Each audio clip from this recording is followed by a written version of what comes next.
कैसे हैं आप सब।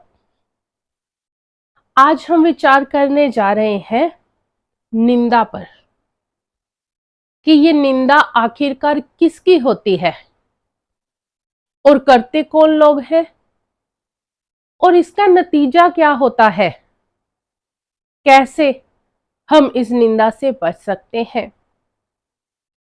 तो गुरबानी में आया है, उस्तत निंदा दो विवर्जित।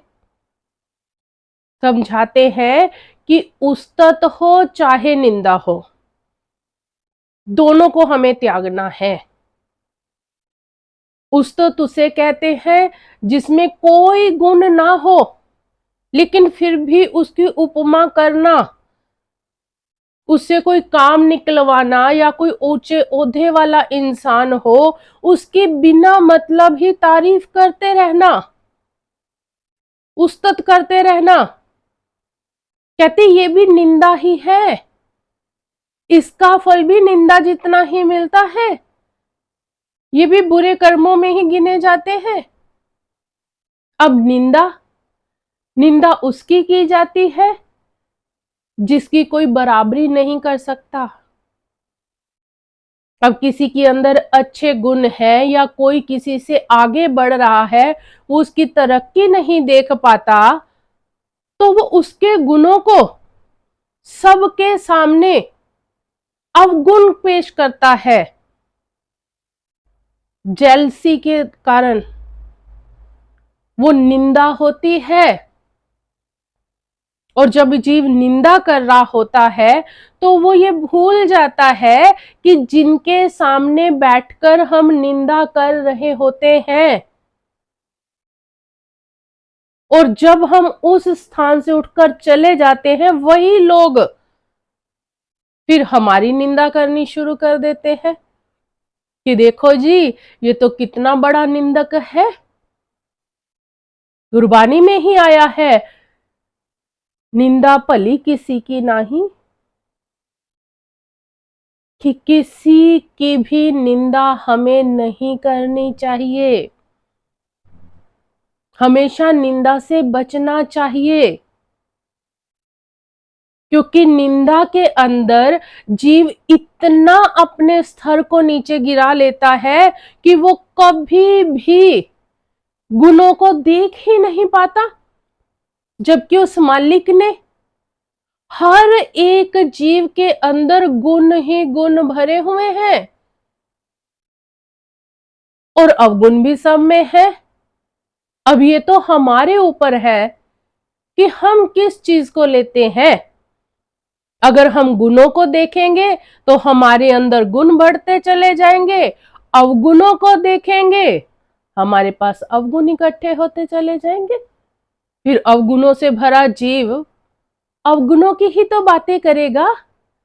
भाई गुरदास जी ने बहुत सुंदर सुंदर उदाहरणें देकर अपनी वाणी में समझाया है।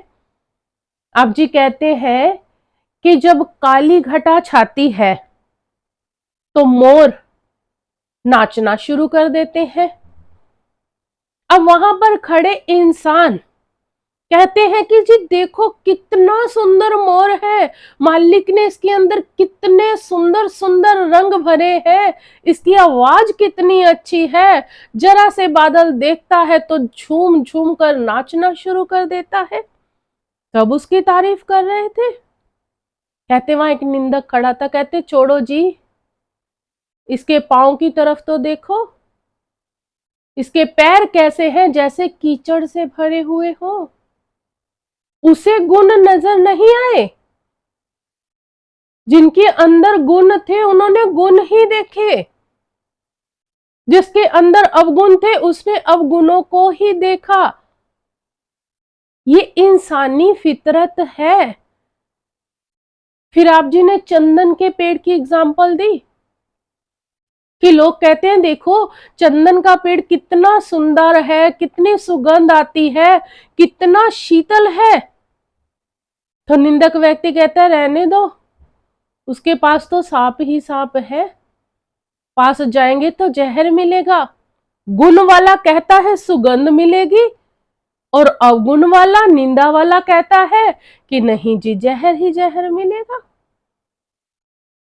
फिर कहते हैं कमल का फूल देखो कितना सुंदर खिला हुआ है। कमल का फूल जिसे बहुत उपमा दी गई है गुरबानी में। हर पूजा स्थान पर भी आपको गुलाब कमल का फूल मिलेगा। कहते देखो कितना सुंदर खिला हुआ है। और निंदक व्यक्ति क्या कहता है, देखो जी कीचड़ के अंदर खिला है। और गुण वाला कहता है चाहे कीचड़ में खिला हुआ है, लेकिन है तो कीचड़ से ऊपर। आपको पता है जितना भी गंदा पानी, कितना भी कीचड़ क्यों ना किसी जगह पर इकट्ठा होता रहे, उसमें जो कमल का फूल खिलता है, कहते वो पानी, वो कीचड़ कभी भी उस फूल को छू नहीं पाता। जितना वो कीचड़ ऊपर की तरफ आता है, कमल का फूल उतना ही ऊपर होता चला जाता है।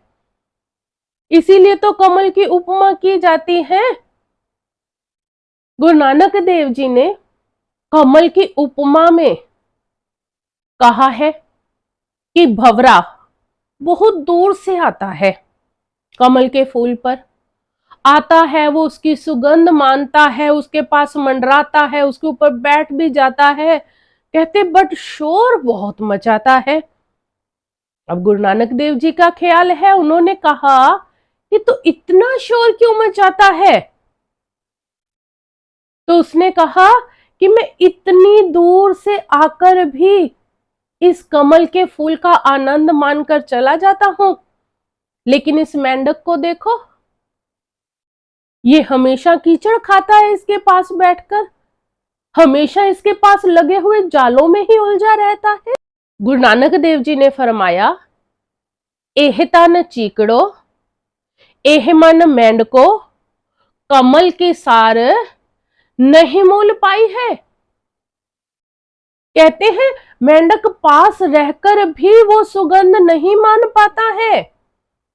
यही हाल हम सबका है। हम गुरुद्वारे, मंदिर, मस्जिद, सत्संगों में जरूर जाते हैं, वहां बैठते हैं, सब कुछ सुनते भी हैं, ग्रहण भी करते हैं, सेवा भी करते हैं, पर समझ ही नहीं पाते हैं कभी।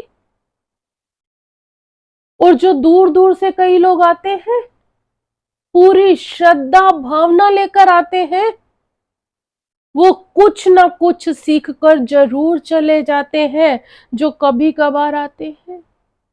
और जो हमारे जैसे रोज जाते हैं, रोज गुरबानी सुनते हैं, रोज गुरुओं के वचन, संतों महात्माओं के वचन सुनते हैं, वो असर ही नहीं करते।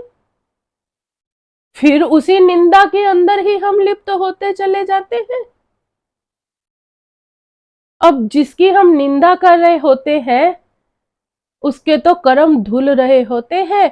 ये मैं नहीं कह रही, ये गुरुओं के वचन कहते हैं।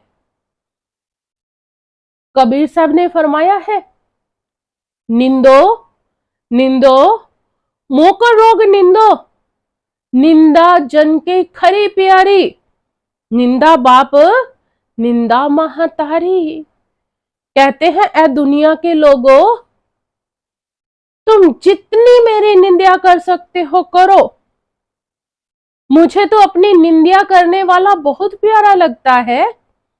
कितना प्यारा? तो आप कहते हैं मां बाप से भी प्यारा। अब मां बाप से प्यारा क्यों? तो आप जी ने फरमाया कि जब मैं छोटा था तो मेरे मां बाप मेरी गंदगी को हाथों से साफ किया करते थे, लेकिन जो निंदक व्यक्ति है, वो मेरे मन की मलिनता को, मन की गंदगी को अपनी जीभ से साफ कर रहा है। इसलिए मुझे निंदक अधिक प्यारा है, मां बाप से भी प्यारा है। निंदा कभी किसी की नहीं करनी चाहिए, मुकाबला भी नहीं करना चाहिए किसी से। अगर किसी के अंदर गुण है, हमें पता चले हैं, तो हमें कोशिश करनी चाहिए कि वैसे गुण हम भी अपने अंदर पैदा कर ले। निंदक व्यक्ति की पहचान होती है कि वो हमेशा बातें कर कर कहेगा कि ये तो जी सब कुछ मालिक करवा रहा है, मालिक के साथ हो, मालिक कर रहा है। और जिसकी निंदा कर रहे हो उससे कौन करवा रहा है? फिर उससे भी तो मालिक करवा रहा है। अगर हम सबसे ही मालिक करवा रहा है तो फिर कोई अच्छा और कोई बुरा कैसे हो सकता है? तो फिर हम क्यों किसी की निंदा के पीछे लग जाते हैं? जो सचमुच उसके रंग में रंग जाते हैं, जो नाम की कमाई के रंग में रंग जाते हैं, वो निंदा करने वाले स्थान पर तो कभी भूल कर भी नहीं बैठते। जहां निंदा शुरू होती है वो वहां से उठकर चले जाते हैं। भाई गुरदास जी ने फरमाया है, हाँ तिसको कोल कुमाई, पर निंदा सुन आप हटाई। कहते वो अपने आप को ही हटा लेता है, वहां से उठकर ही चला जाता है कि मुझे किसी की निंदा नहीं सुननी। क्योंकि जब हम किसी की निंदा करते हैं या सुनते हैं, ये निंदा ऐसा रोग, ऐसी बीमारी है, इस संसार में हर एक बीमारी का इलाज मिल जाएगा।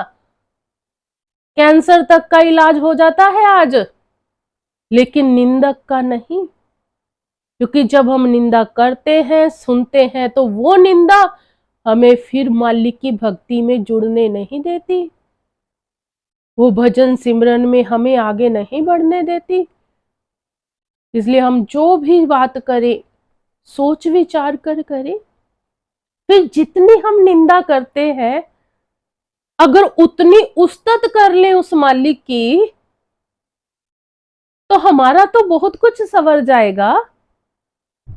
तो फिर क्यों ना हम आज से कोशिश करें कि जब भी बात करनी है सिर्फ और सिर्फ उस कुल मालिक की बात करनी है, ताकि हमारा मालिक की भक्ति का के लिए माहौल बने, ताकि हम उसकी भजन बंदगी में तरक्की कर सकें। कोशिश करेंगे, कामयाबी जरूर मिलेगी और जरूर मिलेगी। धन्यवाद।